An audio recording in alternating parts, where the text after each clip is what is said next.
up, Doc? What do we got? We are so.org. It's a nonprofit geared towards veterans where they have different therapies to help and stop, prevent suicide amongst veterans. This is right away, Lennox is going to be a sponsor, so is Smart Home Assessments. We'll be a sponsor here in this facility to help with signage and stuff like that. So it's Danny. Don't mind up, bro. How you doing, Shannon? Danny, I'm Shannon. Nice to meet you. Hey, what's up, ladies and gentlemen? How are you? My name is Shannon with Survivors of War. We're standing outside of our brand new facility that will be open soon. Grand opening tentatively on Memorial Day. It's called the Restoration and Transformation Community Center, where we serve our veterans, our first responders, and their family members. And we're just looking forward to being able to bring all of our services to our community and to be able to help all the veterans here in the state of Arizona. Love you guys. God bless. Yeah, first of all, I want to say I know this is only our third meeting, man. Thank you for letting me even just have the opportunity to get involved, man. And of course. This is just one of, over time, I think you with my connections, bringing people in to see how we can somewhat contribute. Yeah. Some will be more than others, but so kind of our waiting area, but also a ministry room. In a ministry area as well. So I'm sure Ray talked to you guys already. Everything that we do is faith-based and God-centered. Cool. All right. We say sowing seeds of rehabilitation in all of our survivors through faith. And faith is our 5 foundational pillars. So that stands for forgiveness, accountability, identity, trust, and honor. That applies to anything in life, whether it's mental health, whether it's trauma, whether it's sports, whether it's substance abuse, right? Marriage, we use it across the board. So that's the foundation of our program. Right, and everything that we do with transition. So, like I said, right, with trauma, mental health, anything in life, we can use that to be able to walk through everything that we're doing. Our plan, this is one of many, right? That's coming through, as far as what we're doing to be able to bridge the gap for what VA is not able to do and what regular civilian health care is not able to do for our program. Right, and again, we take care of it's survivors across the board. Our main focus are veterans, first responders, of course, and everything that we're doing, and their families. Everything we do is family inclusive. So it's not just the veteran themselves, but the spouse, right? Like my wife runs our women's division, our women's ministry, right? She takes spouses and everything going through, and we take their kids as well because they're dealing with secondhand PTSD. So it's a big issue that a lot of organizations don't take care of, right? And what they're going through. This area here is kind of a small part of what we do. Guys don't want to sit in the classroom for 4 or 5 hours, right, with the kumbaya, listening to somebody talk to them over and over again. Don't want TED Talks, right, and worksheets. So we do things a little bit different. We use alternative therapies to be able to do the same things that we can do in here. So when I'm talking to you about anger management, great, we can do about 45 minutes of worksheet and talk and coping skills and things to be able to work through that. But then it's okay, great, what do you like to do? Great, you're an athlete? Awesome, come this way. Again, a big part of what we do is with youth as well. So with our veterans and everything, your veterans are first responders during the day, and then in the evenings, we double up and we do a lot of work. Training. Yep. We take our veterans too, because one of the things is coming full circle. We give them purpose again, so we have them get back in mentorship and mentor others. So they can come through and they're working out with guys and working with people. So we'll have them come out here, same thing, to be able to help them work with you.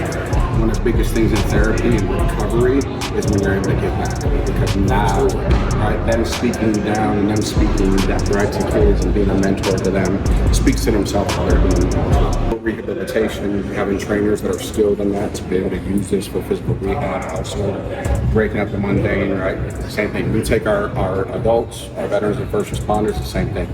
Not all of them just want to throw weights around. Some of them, right, don't sleds around, right, and everything else. We've got storage bins in the back. We have our Jiu-jitsu mats.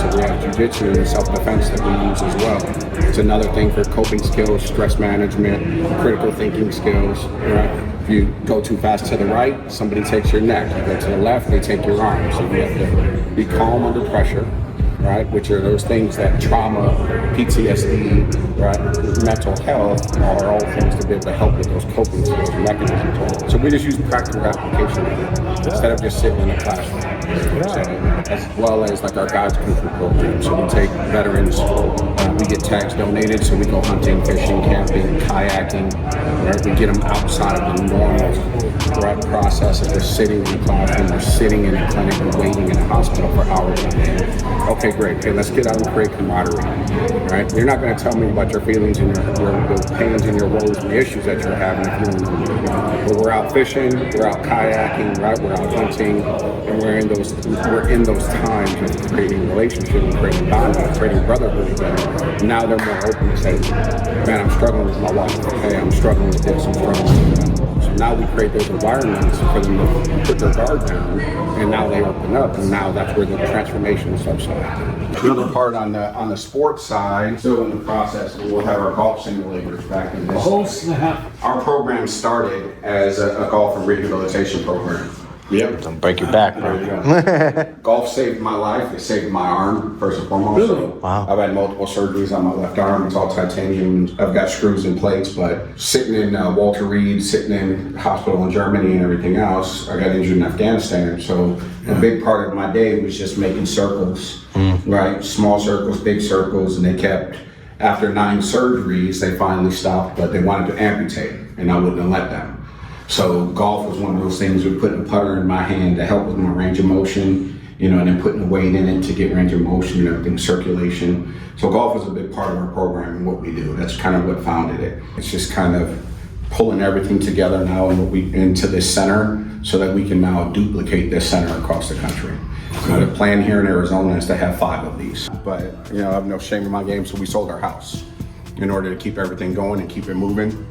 We had a house probably less than a mile from here, so we flipped our house with an investor so that we can continue to get all of this together and get everything moving forward. So financially, always, Or just exposure. like equipment, stuff like that. Yep, equipment wise, so this right here is going to be a video wall, because we'll do multiple things in this room. Aside from it, right the way it's set up right now, we also got lightweight couches so that we can push them off to the side. This can be a meeting room. We'll have a big video wall here that Ray's going to take care of us on and sit up there and get set up.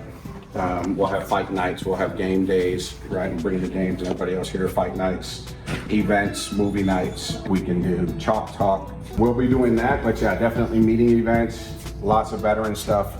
Bringing in, I know you work on the mortgage side, specializing, right? Yeah, I say about 65% of my business is veterans. Community, Yeah, I do those more things. of like what their benefits are within the industry, like knowing Okay. what they, knowing the ins and outs of like how many loans you can get, Right. or like why you don't qualify for, the VA funding fee being exempt, Right. The reserves is a really big one. We have a lot of people that get like 1 hour short. They spent 6 years, in the reserves. Right. They have no active duty, and they're supposed to get 18 hours versus 17 hours. They think they're covered. They can use their certificate of eligibility, and then they come to find out. And you can't even get the archives. Like it takes days just to get proof of the hours. And I've had like 3 or 4 clients in the last 6 months that they thought they had a no down payment. And they started out looking for houses, and I digged everything up through the archives, and then they're like 1 hour short. And they already did all their time in the military, but just because they were not sent out to active duty, they don't get their They're benefits. stuck on it. Yeah, so it's a big issue. They don't inform their counselors. No. If you have like a needs list of things that you need for like the office, stuff like that, and then also the signage. I definitely want to do some signage like on all the TVs or whatever, Right. or if you even need a few TVs too, Yeah, appreciate it. Appreciate it. Totally Yeah, believe in thank that. you. The only reason I'm alive today is because of God.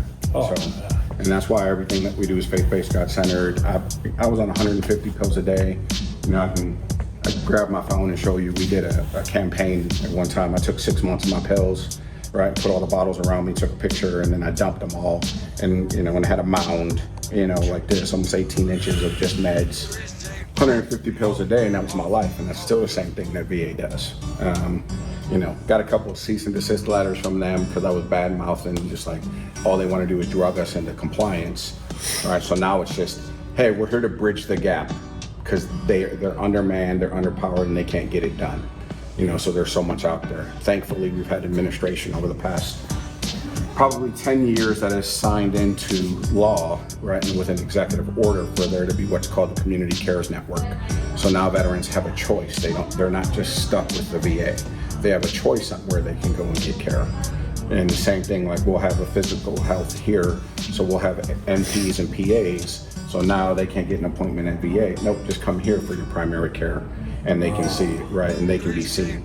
So, and that's the plan, right? These facilities, I want these community centers to be. This is rent. Yep, it's copy and repeat. Okay, great. Here's the growing pains that we learned on this one. Okay, next one, let's do this. And the big part of what we're doing with youth and youth sports. Yeah. And we started that because of the military community. Those kids, it's hard for them to make friends because they're not around long.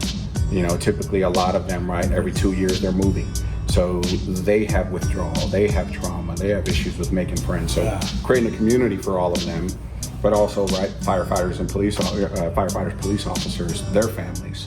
So when you create community, now all of a sudden there's more of that camaraderie, there's more of a backbone to that environment and that demographic of people. So now they're going to get the help. Now they get community support and going through. And that's why we changed the names up and made this the community center, right, for restoration and transformation going through. Not when we're doing specific counseling, one-on-one counseling and stuff like that. The music playing out here helps to create the white noise per se, right, for people that are in the rooms that are talking with the counselors and their case managers. Yeah. So it's just to, again, you know, it's rinse and repeat. That way no veteran or first responder has to drive more than an hour to get the help that they need. The military population is huge, as you already know. Yeah. You know, we've got almost 500,000 here in the state of Arizona, you know, out of that, and we don't have enough medical facilities to be able to take care of them. Yeah. And a lot of them aren't getting the help that they need, you know, and that's why I tell a lot of people, right, you're a numbers guy doing mortgage, right, I got two numbers for you, 184,000 and 7,000, right? 7,000 is the number of soldiers that we lost in the 22 years in the war on terror, right? Between 9/11, right, and 2022 when we pulled out of Afghanistan, right? We lost about 7,000 total, right, in combat in those 22-year period. We've lost 184,000 veterans to suicide in that same period. So there's 177,000 man difference in what we've lost to combat and what we've lost to suicide. Because they come back without purpose, they don't have identity anymore, right? Because they've lost their pack, they've lost the camaraderie, they've lost the unit, and now they're just struggling out here in the wind, right? And trying to get help at VA, but it's not happening, and they're not getting the help that they need. Yeah. So I was one of those. I was drugged into oblivion for over a decade. You know, it's by the grace of God, you know, that I'm still with my wife. You know, and we're together, right? I had one dress rehearsal before that, but God was preparing me for her, and He brought me a very strong woman who keeps a foot in my backside.